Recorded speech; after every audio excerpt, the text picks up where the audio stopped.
자, 남북 정상회담. 지금 기대 속에서 지켜보고 있는데요. 미국도 역시 이번 남북 정상회담의 진행 상황을 예의주시하고 있습니다. 네, 특히 북한이 가시적인 비핵화 조치를 약속하고 또 이를 통해 2차 북미 정상회담까지 이어질 수 있을지 주목하고 있는데요. 워싱턴 연결해 보겠습니다. 김희준 특파원. 네, 워싱턴입니다. 자, 남북 정상회담을 앞두고 미국 정부의 입장이 새롭게 나온 것이 있습니까? 네, 오늘 백악관이나 국무부의 공식 브리핑은 없었고요. 트럼프 대통령도 아직은 별다른 언급을 내놓지 않고 있습니다. 신중함 속에 평양 남북 정상회담의 과정과 결과를 주시할 것으로 보입니다. 다만 미 국무부는 평양 남북 정상회담 개최에 대한 YTN 논평 요청에 북한 비핵화 목표를 거듭 강조했습니다. 국무부는 나워트 대변인 명의로 미국과 동맹국은 김정은 위원장도 합의한 최종적이고 완전히 검증된 비핵화라는 공동 목표에 전념하고 있다. 문재인 대통령이 언급했듯 남북관계 발전은 북한 핵 프로그램 문제 결과 분리돼 진전될 수 없다는 입장을 되풀이했습니다. 미국 정부는 북한 비핵화 목표를 분명히 하는 가운데 남북 정상회담이 교착된 북미 간 비핵화 협상의 돌파구가 되기를 기대하는 분위기입니다.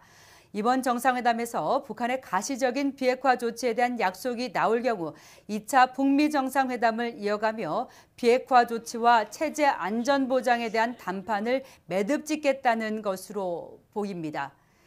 미국 조야와 언론들도 이번 정상회담이 2차 북미 정상회담의 가교 역할을 할지 문재인 대통령의 중재 역할에 기대를 나타내고 있습니다.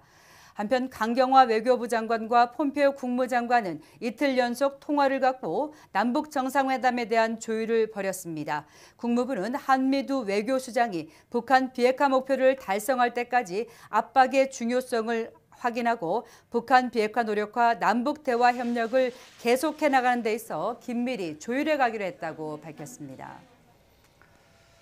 네, 남북 정상회담을 바로 눈앞에 두고 미국이 대북 제재 이행을 강조하면서 유엔 안보리를 소집했죠?